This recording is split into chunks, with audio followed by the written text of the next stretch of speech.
place you do not know. We're supposed to be right here inside this slide. This is Jaffa Road in Jerusalem, not far from the old city. But I decided not to do that. I will show you in a minute why. Well, generally speaking, because of the weather, but also, well, yeah, it was the weather. And so yesterday morning, I drove to Jerusalem. No one was studying, so I took the photos myself. So you will not be following me on the videos as we did in the old city. You will be just walking next to me, and you will see what I saw. And this is as fresh as it could be. I mean, this photo was taken less than 24 hours ago. All right. So, no, about 24 hours. Yeah, it's already dark outside. So yeah, 26 hours, maybe something like that. So we will be walking and talking and watching. And I wish we could taste and smell as well. This is something the Zoom didn't solve yet. So you will have to imagine the taste and the smell. Some of you who've been to these places, so you know what it is, you have to recall. In others, you must make it after the COVID and share this what you're gonna see. So since we're going to think much about eating, so you should see.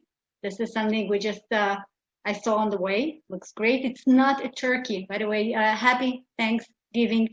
But for me, as a vegetarian, this is so much better than a turkey. This is a croissant with fresh strawberries and whipped cream. So, okay, so there will be quite a bit of food on the way. And, well, this is the reason why we are not in Jerusalem. It's raining starting from last evening. So these photos was taken, you see this very sad gentleman on the left. He is the mayor of Hod HaSharon. Hod HaSharon is a, yeah, Ilana, you know Hod HaSharon. It's near Kfar Saba, near Ra'anana, a very nice, quite wealthy town. This is the mayor, and he's, well, average height, and you see how deep he is in the water. While the photo on the right, you see an inflatable boat rescuing people from the train station in Herzliya, which was flooded a few hours ago. So these photos are not mine. This is from the news media. And since that was expected, I decided not to go to Jerusalem and not risk us all. Another little reminder, this is what the old city looks like. Those who joined me on the tour of the Jewish quarter, you remember that it was quite empty, but not totally empty because people still live there and, you know, come to visit. Well, these three photos were taken by a colleague of mine 2 days ago. The one on the left, this is in the Muslim quarter, and this is the one which tends to be like totally crazy, jammed and packed, because this is the Via Dolorosa. This is the way of the cross. Almost every Christian tourist will be walking this street back and forth at least once a visit, sometimes more than that. The central photo is, well, this is the area called Nuristan with all these curios and shops and souvenirs. You see there's only one open on the left, and it's easy to tell why there's only one open, simply because there are no tourists and nobody comes shopping here. While the one on the right, I don't think most of you are familiar with the place, but this is the Church of the Holy Sepulchre. And again, you see that it's totally empty, and this is considered to be the holiest place for Christians in the world. I mean, just to mention one, you see there are stairs leading upstairs on the left. These are the stairs leading to the Golgotha, the place of the crucifixion of Jesus. And therefore, just before the pandemic, there was no way for you even to enter the church. And this open square in front of it was full of people, and that's what it looked like 2 days ago. And since this is what was in the back of my mind when I drove to Jerusalem, I haven't been there since, well, last week. I was quite happy to see what I saw, which you will see in a minute. What we are going to do today, we will be walking along this yellow line, okay? Just for general orientation, at the lower right corner, more or less. You see it says Mamila. Mamila is the neighborhood, is the shopping mall which leads straight forward to Jaffa Gate, right? The Jaffa Gate is somewhere here on the right. So Julia, we will be, yeah? sorry to interrupt. There's some questions. Can you make the pointer larger because people can't see where you're pointing? Well, I can, but the problem is that as soon as I turn on the video, it disappears. It's just hard to see. Well, okay, yeah, okay, so here, okay, at the bottom on the right, this is Mamila. This is, I'm sure, quite a few of you were walking, talking, shopping. The Jaffa Gate of the old city is here on.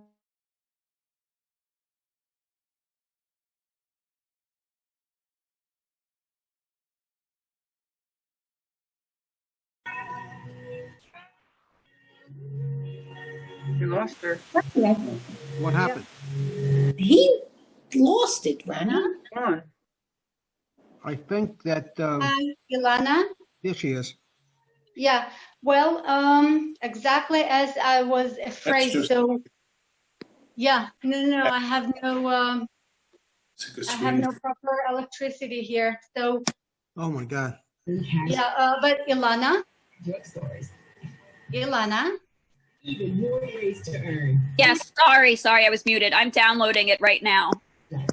okay, thank you. Well, guys, sorry, but at least I was prepared. Okay, well, stand by. We have alternative arrangements here. Julia yeah, thinks of well- Julia thinks of everything, and so Well, I didn't think about it for the first time, you know, but I'm trying not to make the same mistake twice. yeah. So what we'll do is Lana will be doing the slideshow, and Julia will be doing the narration. Yeah, which is far from being great, but on the other hand, she did it so well last time. So. Just say, speak for yourself. Far from being great. It's Well, downloading. it's far from being great for me. I know. okay? I'm just kidding. This guys. Well, I'm trying to reconnect at the same time as you are. Okay. Julia, Yeah, it's downloading. yeah, Mhm. Julia, you are co-host. It's just a very large file, as you can imagine. So it's Sure. Yeah, it took it almost 45 minutes to be uploaded, so I can send it to you. okay. Hold on. Well, trying to join the meeting again. Okay. You're still in the meeting, Julia. Robert, Yeah, but by my cell phone, I'm trying to reconnect. Okay, I've got it up.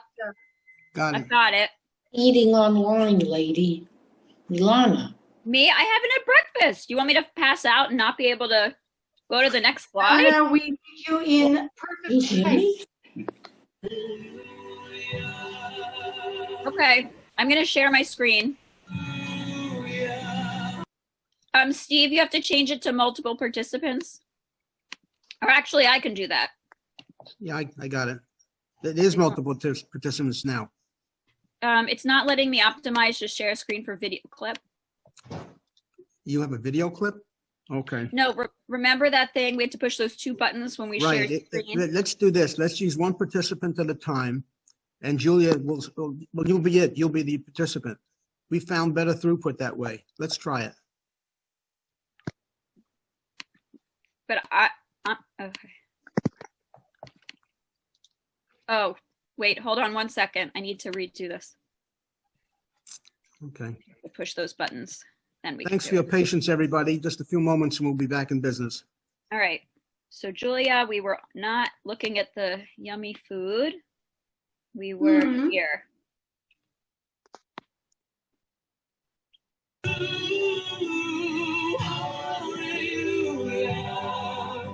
What is this music? I hear a hallelujah very, very well. I don't know where this is coming from.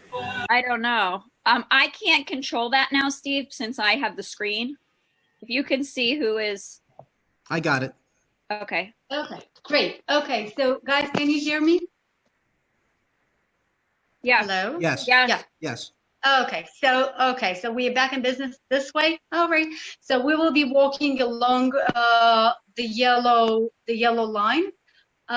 which is just above where it says Nahalat Shiv'a. Nahalat Shiv'a is the neighborhood which we're going to walk in a minute. And then from Nahalat Shiv'a, we'll be walking along the Ben Yehuda pedestrian zone. Yeah, okay, pedestrian zone. And then Jaffa Road. And then we will take the light rail and we'll make it to Shuk Mahane Yehuda, the Mahane Yehuda market, and we will see quite a few things on the way. So, Ilana, next slide, please. Yeah, this is what Nahalat Shiv'a looks like these days.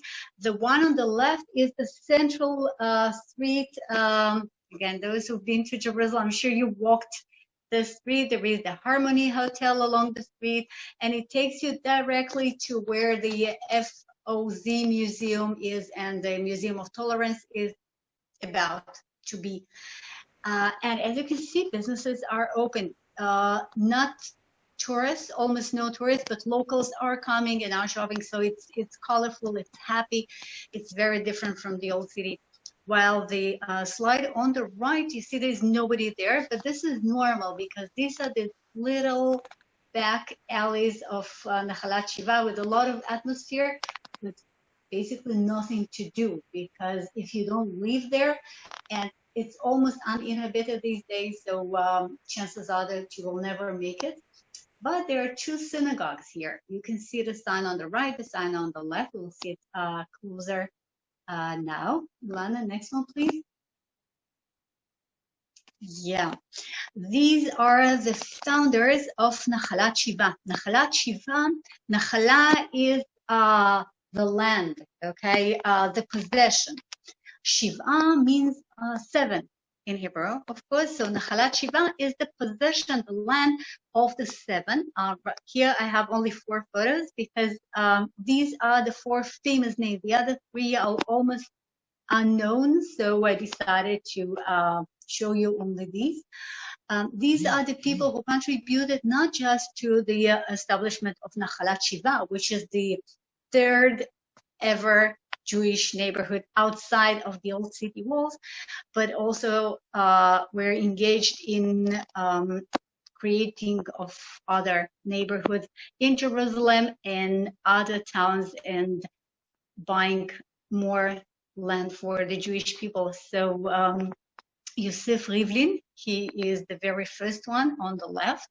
Yoel Moshe Salomon, the most famous probably among them all. He was involved in the establishment of Neve Tzedek in Tel Aviv. He was involved in establishing of Petach Tikva, the big city of Petach Tikva, which started as a tiny little farming community. Yoshua Yelin, whose family is involved with basically everything in Jerusalem, publisher, judges, lawyers, public activists, purchasers of land, and founders of Moza, the little community on the way to Jerusalem as we come from Tel Aviv, and Michael HaKohen.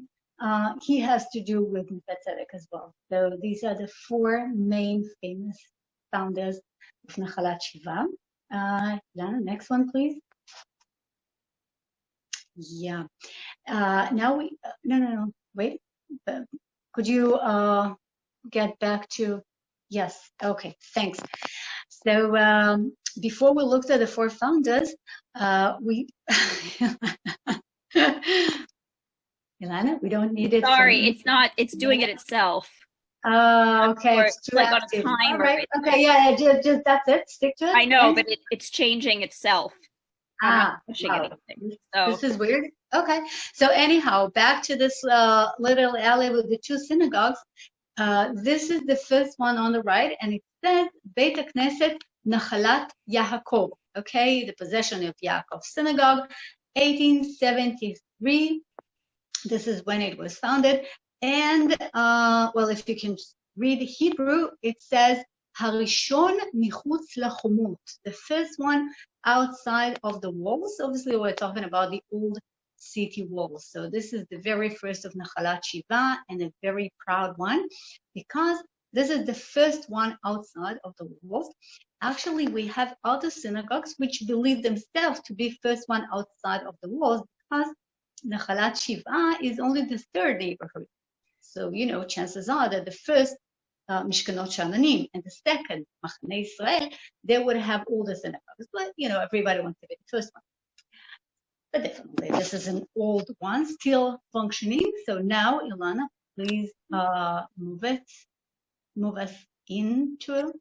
No. Oh, wow. What happened to? Okay. Well, the slide which we saw before, that was, yeah. Okay. This is what it looks like inside. Now the synagogues are closed, and in Nahalat Shiv'a, because there are not enough people to fill the synagogues in, they open normally only Friday night. This is what it looks like from inside. And then next one. Is it this? No. There was another, the one which popped out before with the other synagogue's name. Okay, this? Yeah, okay. And the synagogue, which is right across the little alley, this is the Beit HaKnesset Sfaradi Hagadol, the big Sephardic synagogue of Ohel Yitzchak. Okay, right across, you can almost touch both of them in the same time. And it says here, Harishon Michutz Lachomot. Again, the first one outside of the walls. This is quite funny because we have two synagogues which you can see at the same time. Both of them are claiming to be the first one, even though the first one was built back in 1873, while this one, as you can see, was built about 15 years later. Okay, that's because the first one was an Ashkenazi synagogue.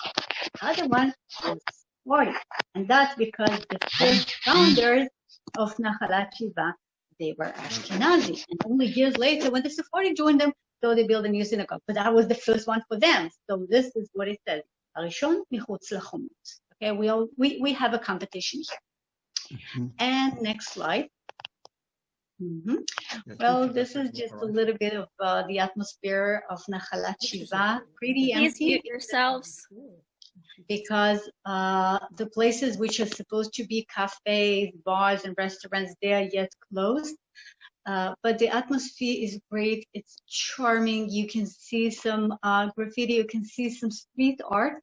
And you can also see this tall, totally modern building, which is right above the tiny little and older one. This is why I call the slide the new above old, because back in the 50s and the 60s, when the state of Israel was very young and we had so many newcomers and so little money, Jerusalem became the poorest city in Israel. By the way, it is still either the poorest or the second poorest Jewish city in Israel, which is quite sad, considering the fact that we are talking about the eternal capital of the state of Israel. But this is a different topic. Anyhow, as I said, back in the 50s and the 60s, the municipality of Jerusalem decided that, this is too old, too narrow, too clustered. Same story as you heard in Jaffa, in Neve Tzedek. The municipality of Jerusalem decided to get rid of Nahalat Shiv'a, but they didn't have the funds to demolish it and to build a new buildings. And so nothing happened. And nothing happened up until the 80s. And only in the 80s, meaning about 40 years ago, the municipality finally decided, together with the inhabitants of the neighborhood, that this is actually a very nice part of Jerusalem. This is actually a jewel. And then it was cleaned and it was fixed and it was partly restored. And the new buildings were built behind and on top. And so now we have this, special combination of this old neighborhood, which is now about 150 years old, and an Israeli skyscraper. Next one, please. Yeah, well, this is just a really nice photo of a very typical souvenir shop in Nahalat Shiv'a with the beautiful colorful tiles, and the pomegranates, which is, you know, one of the main symbols of Israel. Just a nice place to go shopping, and a few more streets just for the atmosphere. Next one, we're still in Nahalat Shiv'a, walking around. Well, this is a bit grayish. You see, as I was walking and making photos, it got grayer and grayer. And at some point, I got the first proper frame. That was later. So, well, I think it is still pretty. I mean, it is a bit gray, a bit too empty, but it does have this charm, at least for me. Okay, and yeah. And then we took around the corner, and here we are just to make us happier. You know, there was this beautiful decoration on the wall right behind the corner with flowers, and it was so happy, like, hey, we're glad you're here. So next one. Yeah, this is something which unfortunately became quite common. You see, this is a restaurant which was called Village Green. It was a vegan-friendly restaurant. And it is for rent. It says lehaskara. Lehaskara in Hebrew means for rent. You have it in English as well. And that's, again, unfortunately became more and more common because so many businesses didn't make it through the pandemic. You know, the restaurants were closed for months. Some of them are waiting to reopen. Others can't afford it. And this is one of them, which is, again, very sad. Ilana, please.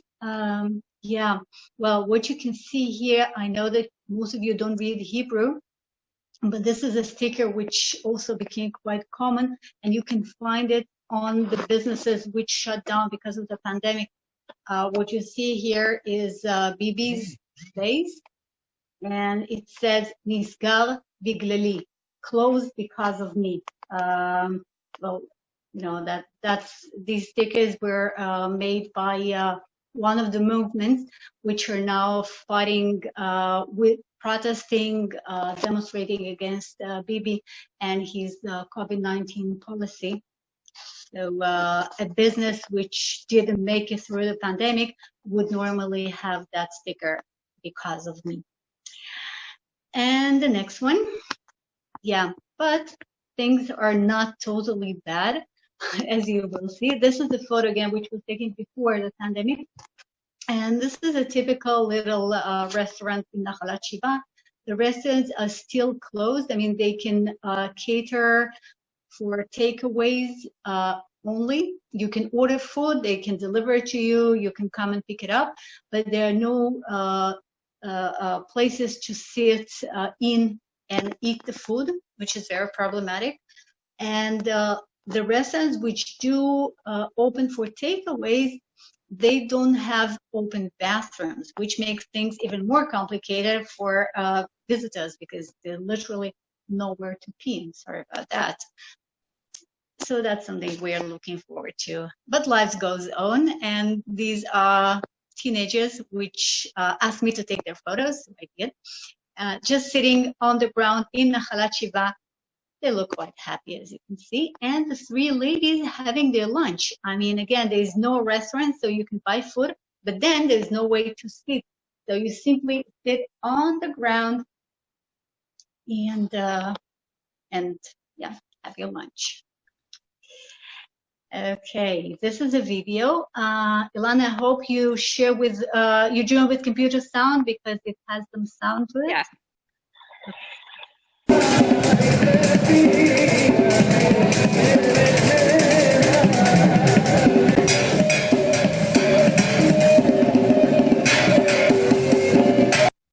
Okay, so we just made it to Jaffa Road. This is what Jaffa Road looks from when you come from Nahalat Shiv'a, and hopefully you could hear the noise. I could hear the noise, which is actually sort of a musical performance, which you will see in a minute. You could also see the light rail, and you can see people walking and talking and shopping.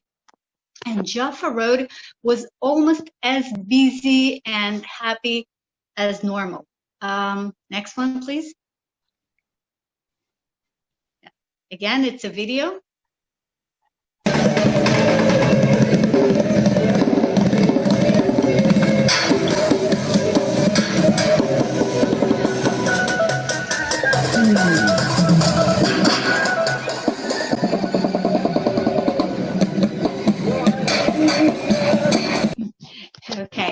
So you can see this young man performing in the middle of Zion Square. This is what it's called. This is where Nahalat Shiv'a we came from, and the pedestrian zone of Ben Yehuda, which is right in front of us now on the slide, meets Jaffa Road. And that's where he was sitting. I don't know if you've noticed, but he had long tzitzis, which means that he's Orthodox. And he was just sitting down there playing on some basket, seemed to be very happy. And people were sitting down listening to him, coming, going, and well, you could feel that life goes on, completely different from that feeling which we had in the old city. Yeah, next one. Okay, and then... You want me to play it? Yeah.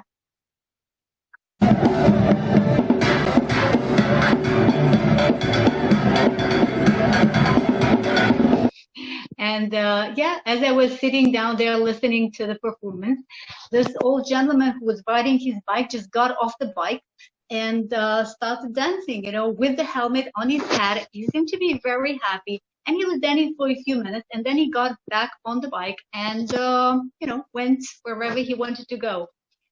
So typical downtown Jerusalem.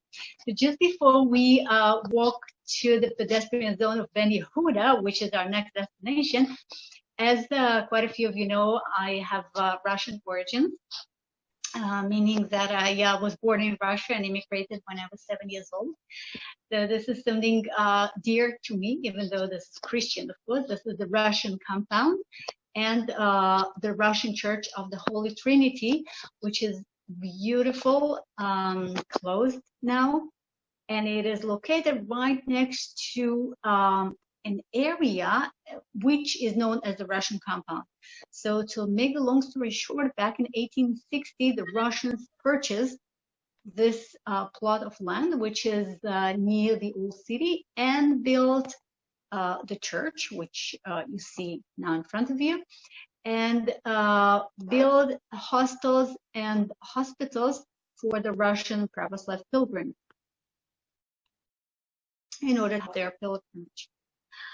So it belonged to Russia until 1964, when it was purchased by the Israeli government from the Russian government, from the communist government, for not sure how many million US dollars, plus a ship full of Jaffa oranges. And so today, even though it is still called the Russian compound, but it belongs to the government, and part of the Jerusalem municipality is located in that Russian compound. This is where the detention center is located as well, and the court, and well, some other totally Israeli offices. And this is what we see from the Zion Square. So you can see the Russian church standing with your back to the performer, thinking about shopping at Ben Yehuda. And above your head, you will have this lion. You see on the right and above.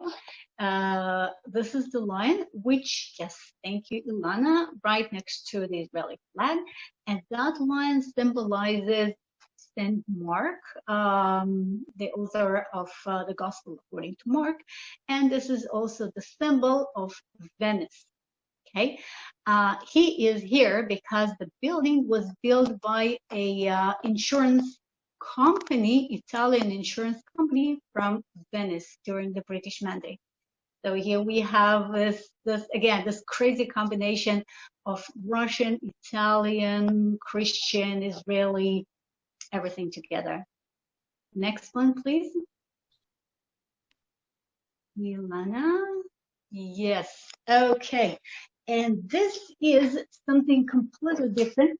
As you can see, this is a pillar, and that pillar was found just accidentally right in front of the Russian church. It's called the finger of Og. Og is a biblical king of the Bashan, and he was huge. He was a giant. And so this pillar is the finger of Og. That's what it's called.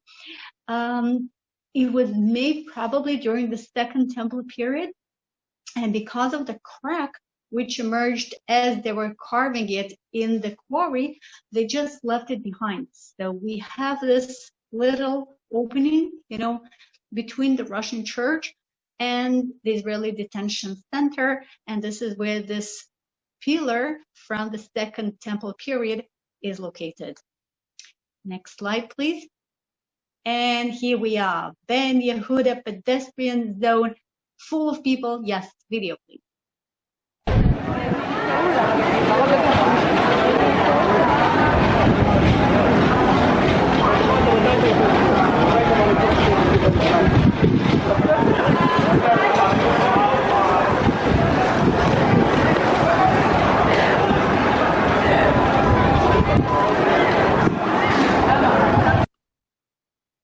All right. Well, you could hear the noise. I mean, I deliberately didn't mute it because I wanted you to hear how noisy it is in the middle of the street and how, again, different it is from the old city. And even though not every business is open, and even those which are open, they're still limited in terms of how many customers they can have at a time. But people were so desperate to, get out of house after the lockdown and go shopping. I mean, people are actually willing to wait in the line in order to get a shirt, not because they need it so much, but just because they could not go shopping for too long. Next slide, please. Yeah, well,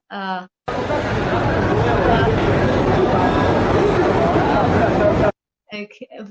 Sorry, it went to the next one. Yeah, okay, yeah. Try again, but muted. I mean, we've heard enough noise.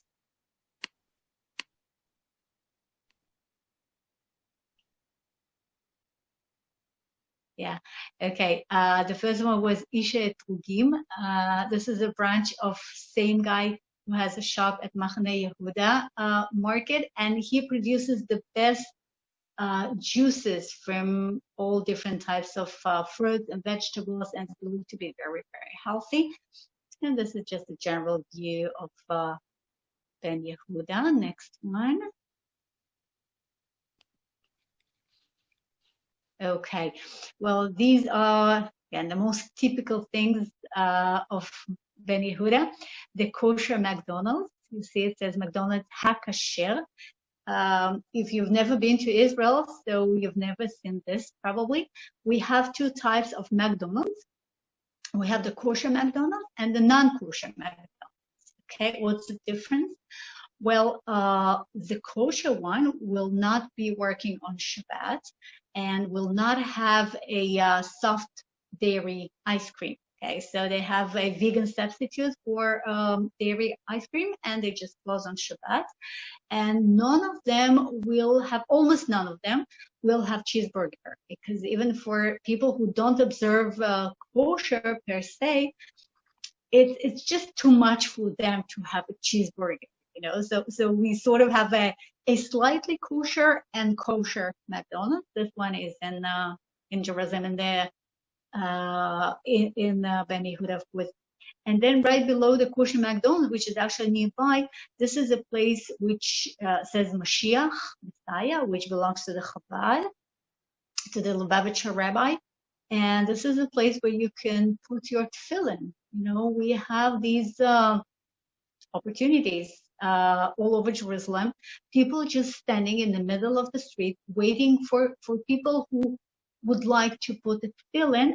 And, you can put it tefillin more than once a day. You can put it tefillin. It's better to put it on rather than not also. So sometimes you see somebody just, going back from work or just walking by, and then the gentleman would stop and he would why won't I put a tefillin? So he will approach them and put a tefillin. It takes a few minutes, and then he just goes on. Then we have a shawarma. You can see people waiting in the line to get a shawarma. That's not because the COVID, it's always like that. People just love shawarma. And then you can see a sweatshirt which says Tzahal on it, IDF. And I guess quite a few of you have these sweatshirts, especially after your volunteering. So that's especially for you. Next slide. Yeah. Okay. Another photo. This is a little street which is next to, it leads towards Café Rimon, which is a great place for breakfast, and Arthur Hotel. Maybe somebody here stayed in Arthur Hotel.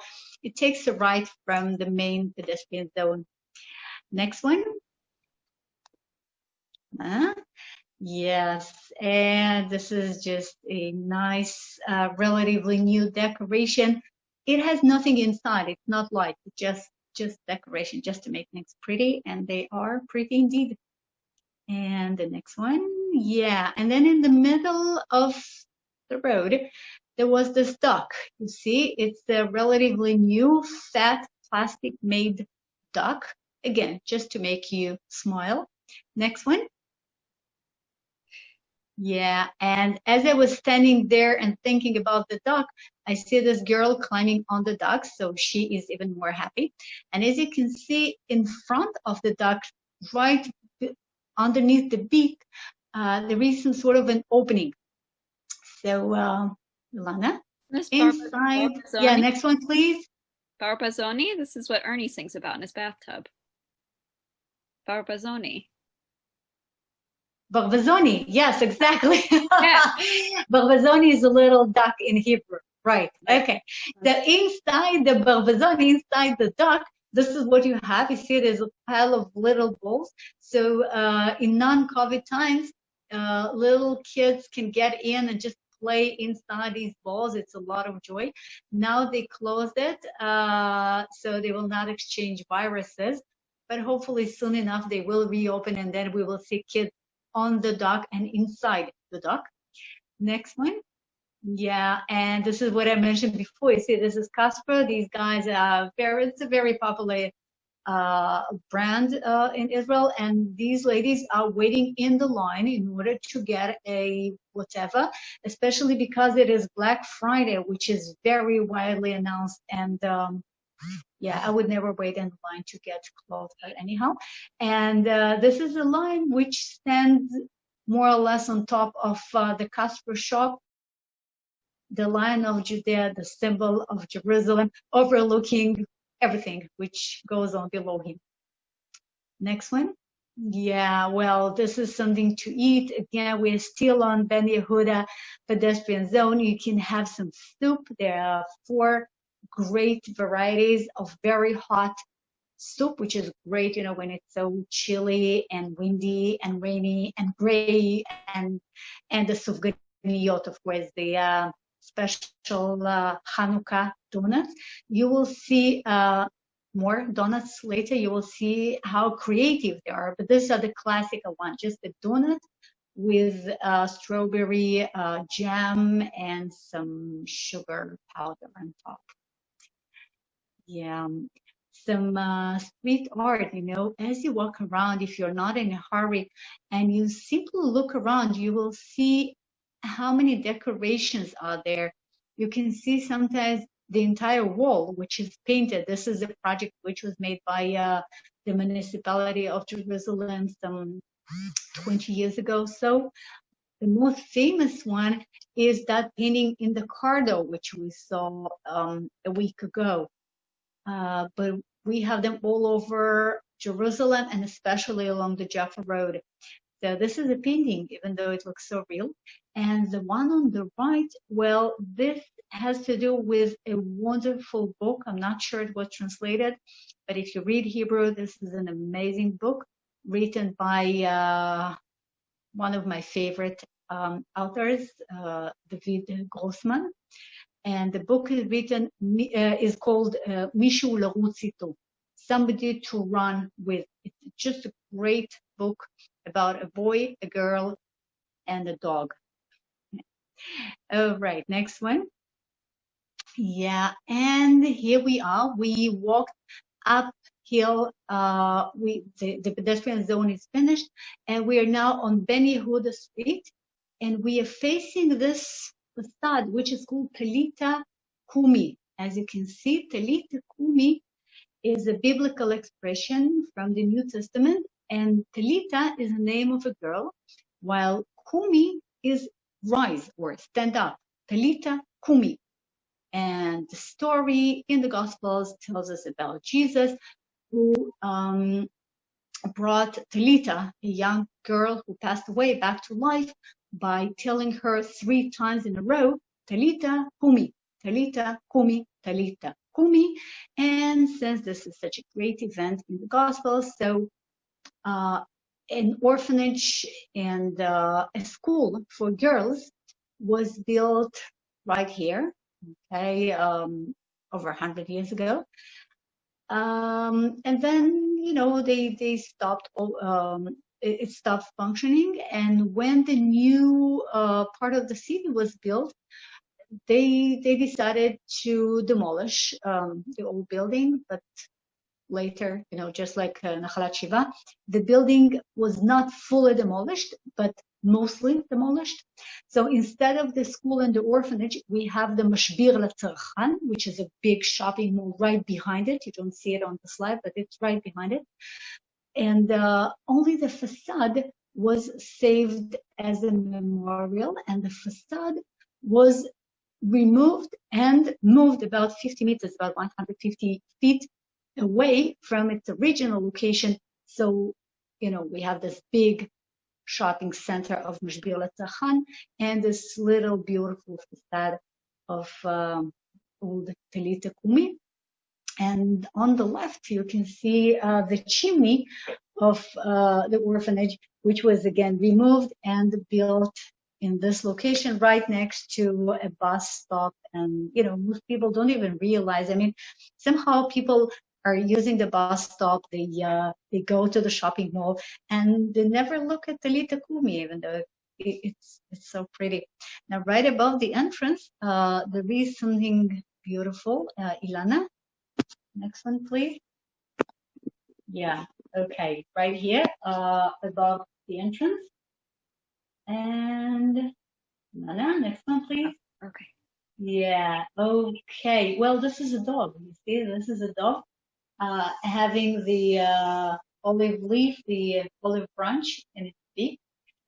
And that was the symbol of Talita Kumi. Now, Talita Kumi is a Christian institution, and this is the dog of Noah, our Noah of Noah's Ark. And again, these connections, you know, you cannot separate the religions, you cannot separate the traditions. Next slide, please. Okay, we made it, as I said, to Ben Yehuda Street. Right next to Talita Kumi, we have this graffiti with the 3 faces of Eliezer Ben Yehuda. Eliezer Ben Yehuda, whose name is familiar to you, especially if you've listened to the presentation by Yoav Avignon a while ago.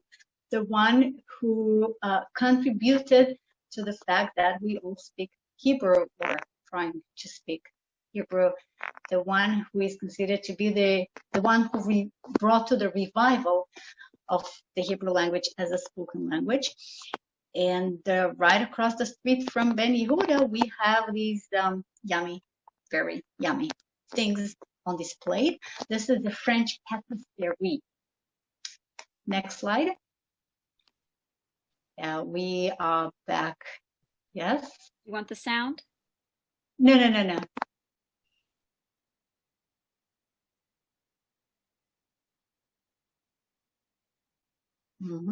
Well, once again, we are back to the main road, to Jaffa Road. You can see a soldier. This is something very typical to Israel. And again, for those who have never been here, that might look weird. You see, we have a young couple having something to eat, and you can see a soldier with a machine gun, and he doesn't have his uniform. The thing is that if you are a combat, so you go back home with your gun. Sometimes it is a big, massive, very impressive. Sometimes it's a bit smaller, but anyhow, as long as you're a combat, so you are attached to your gun and the gun is attached to you as long as you are in service. But as soon as you leave the base, you don't necessarily have to wear a uniform. I mean, that's up to you. So you change your clothes, but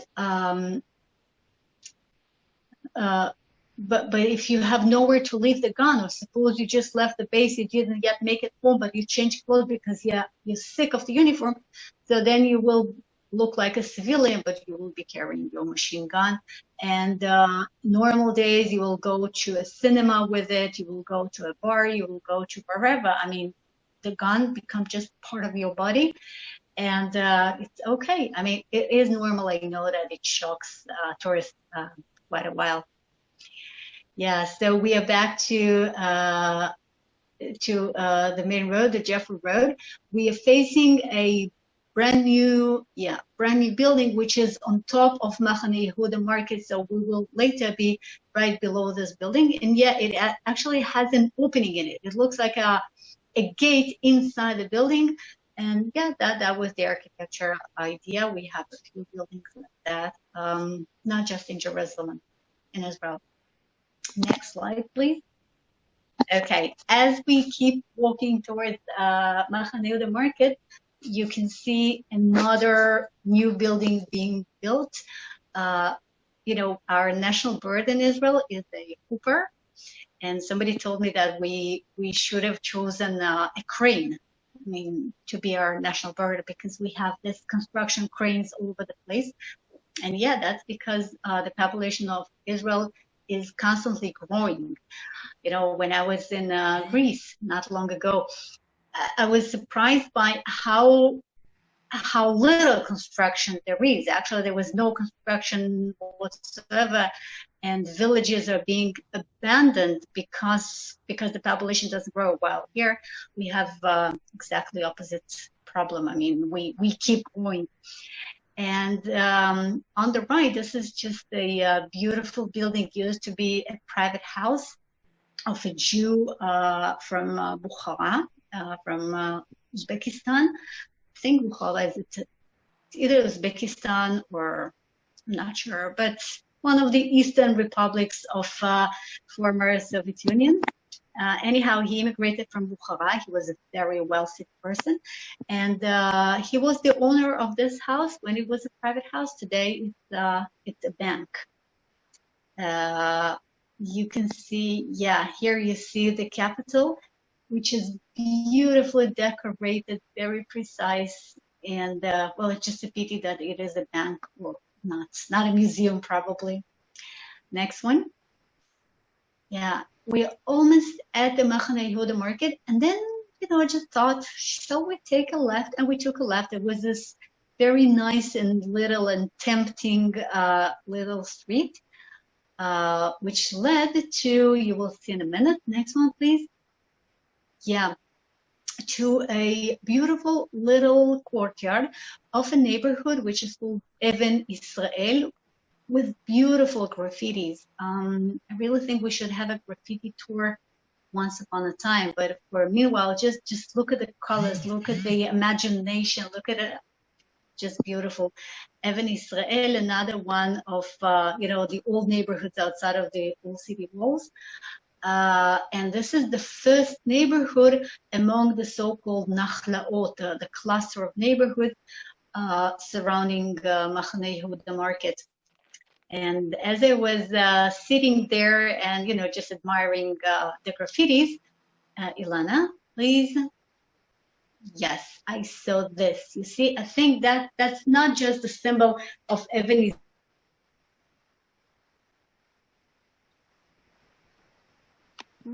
been mentioning Jerusalem. We have a cat, very relaxed and well fed, and on top of it we have an Ethiopian flag, and that's because quite a few Ethiopian Jews live in this neighborhood of Even Israel, and there is an Ethiopian restaurant in this building with a flag. So just love the frame.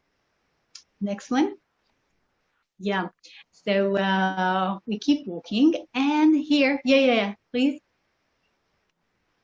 Yeah, okay. So as I took another curve, I saw this announcement in Hebrew and Amharic, the Ethiopian language, and that says "Asur lehashtin, yesh matzlema b'ma'gal sabur."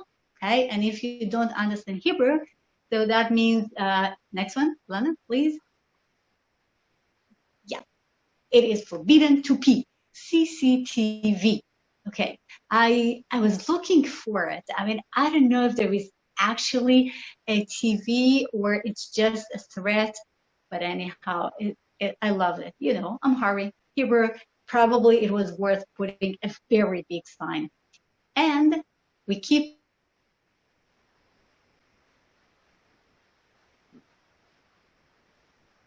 Back, Julia.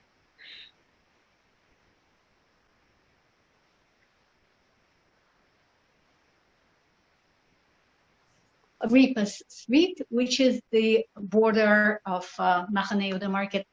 And this is a project which was made by the municipality around 10, maybe 15 years ago. They asked Jerusalemites who have old, beautiful tiles in their old homes to send them photos of the tiles. And then students of art recreated the tiles. And then the recreated tiles, huge tiles, as you can see here, were placed on the wall of the street, and above them, they placed the enlarged photos of the photos which were sent to them. So it's just, you know, it looks like another part of street art, and that gives you an idea of what the floors of privately owned old houses in Jerusalem look like. Next slide, please. Yeah, these are a few more examples. You see the photos and the tiles underneath. I just love it. And next slide. Yeah, so now it's about time for us to take a short ride on the light rail, which runs all along the Jaffa Road. On the left, you can see another wall, which was decorated by the same project I've mentioned before. And you can see the light rail painted on the wall. And now Ilana, please play the video. We are now inside the light rail. Yeah, well, we are on our way to Mahane Yehuda market. Actually, I was walking all the way to it, and then I took the light rail back to the car. So it's actually driving backwards, but this is the Jaffa Road we walked. And next slide. Yeah, and here it is, Mahane Yehuda market. The busiest, the most colorful, the happiest, the noisiest. Yeah, okay, so Mahane Yehuda market has this open main street, which is called Mahane Yehuda, the camp of Yehuda. Okay, this is the short video Ilana just played. And it also has the covered, the roofed little streets, which are parallel and 90 degrees to the main one. And yeah, if you can play this this little video as well. No.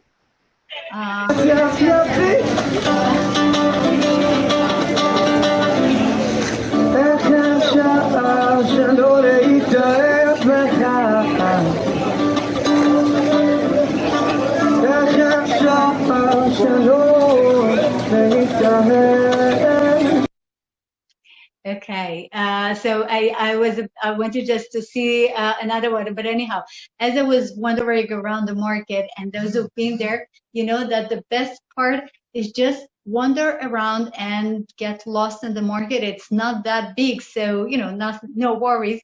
But then you find more and more beautiful little corners, and since this shop did not reopen, so this young guy, again, you can see that he is wearing a kippah. He's singing, well, he's an awful singer, but it was just, you know, I enjoyed listening to him. And the words he says is, "Ech efshar lo להתאהב bcha," is how is it possible not to fall in love with you? So I don't know who is you, but anyhow, so I was listening to him, and I left a tzedakah as well. Next slide, please.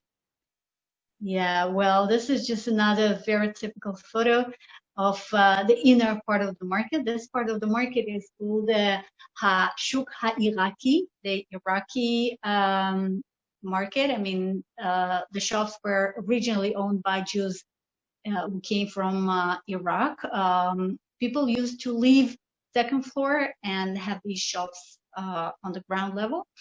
And this Iraqi shuk takes us to one of the most famous, maybe the best, second best, whatever, restaurant in Mahane Yehuda market, which is called Azura. Next slide, please. No, this was supposed to be another one. Okay, anyhow, so maybe I place it in a different way. So these are just photos of the very fresh, tasty, yummy things with wonderful smell. I mean, I really wish we could taste the halva and the olives and the salad and just to smell it. There's so much smell and so much noise and so many people walking around. It's just great, you know, life goes on. Next one, please. Yeah, okay. Well, this is my favorite. These are the pomegranates, and yeah, here we made it to Azura, Iraqi restaurant. It is so famous. I believe at least a few of you have been there. If not, so next time. As you can see, it was established in 1952, which means that it's about 80 years old.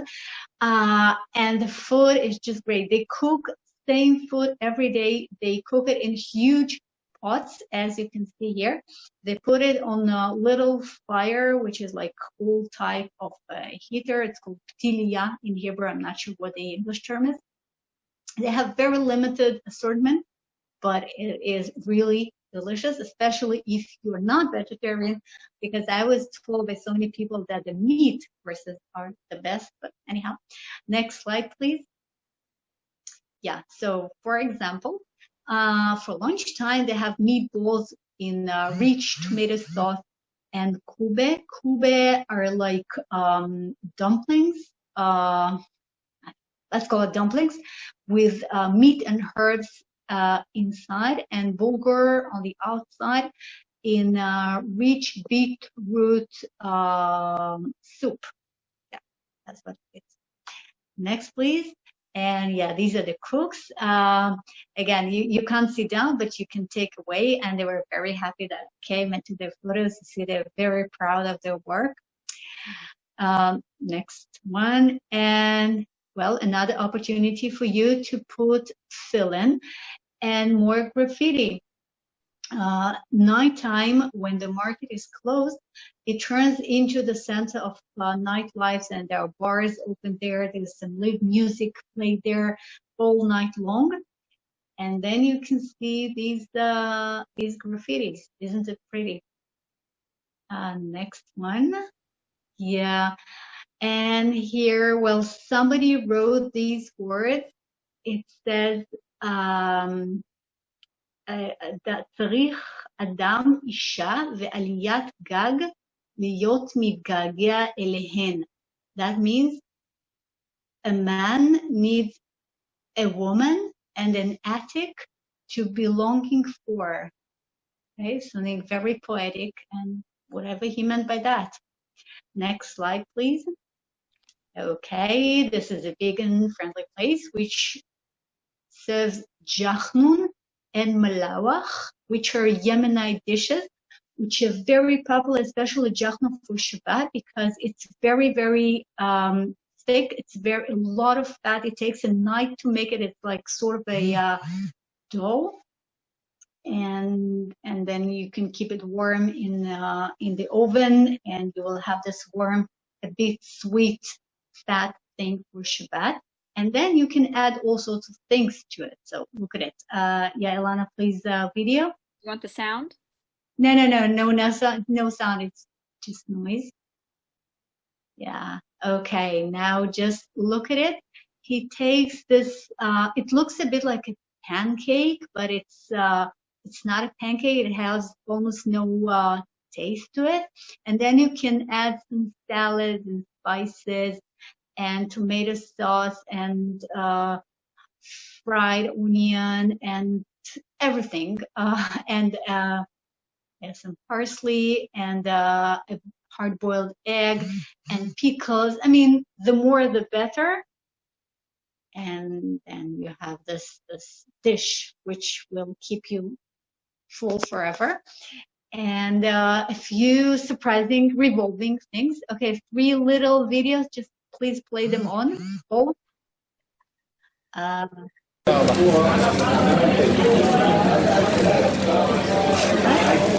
Yeah, these were the chestnuts getting ready and warm. This is a knafe, which is a combination of cheese and sweet and specially prepared noodles. And the last one is a tahini. See, we have the fresh flour, we have the crushing stones of tahini. This is how tahini was originally made, from sesame seeds, and then different things can be added to it. And so they have about 10 different flavors of tahini. Next one. Well, these are the best burekas. You know, burekas is another pastry with cheese or cheese and spinach or potato, whatever. It's warm, it's fat, it's delicious. And then again, you can add more stuff to it to make it even better. So Ilan, please play the video. No. The video, there should be a video. Yeah, now you're supposed to see how it is being prepared. Yeah, they add tahini to it. They add pesto. They add 2 different spices, so to make it well spicy. I don't know if you ever did and hard-boiled egg, of course. We always add some protein to our fat. If you ever did a tasting tour of Mahane Yehuda market, so I guess you tried either this burekas or other burekas, but it is just delicious. And then they cut it in pieces because it's huge. You add some pickles to it, and then normally you would be sitting down at a little table outside. Now you just stand up and consume it as fast as possible. And next slide. Yes, okay. This is a tiny little place which is called Ha'agas Echad. Ha'agas is the former name of this little street right inside the market. Ha'agas Echad is Ha'agas Street, the pear street number 1. And the reason why I decided to have this slide as the last one is because a very famous Israeli song, like very famous by a great artist, Ehud Banai. His grandfather used to own this house of Ha'agas Echad, and he has a very famous song with the words Ha'agas Echad, Ha'agas Street number 1, about his grandfather and about his memories and, you know, his nostalgic feeling about this place. So each and every time I visit Mahane Yehuda market, or basically every Israeli visits the Mahane Yehuda market, we always recall this song of Ehud Banai. So the song is about the house of the grandfather, which used to be here, 2nd floor. 1st floor used to be a vegetable store. And let's just listen together to a few moments of the song, Rehov Ha'agas Echad.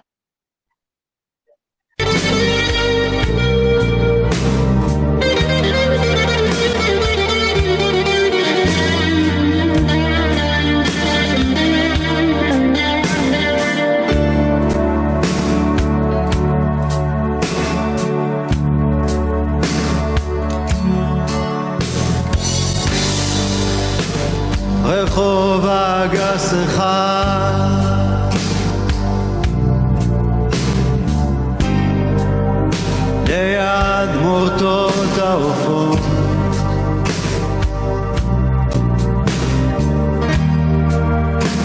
ספרי קודש ישנים מציבים בארונות. Thank you, that's enough. Thank you. And the very last one. All right. That's it, guys. Ladies and gentlemen, thank you for watching. Hope to see you soon. That was the gray sky above me. Literally the moment I finished filming, and then the first drop of rain reached me as I was on my way to the car, so it was just on time. Ilana, thank you so much for your cooperation. That would never happen without you. Thank you, everybody. Julia, Okay. thank you. Thank you. I just put on 18 pounds in 1 hour. Thank you, Julie. Great.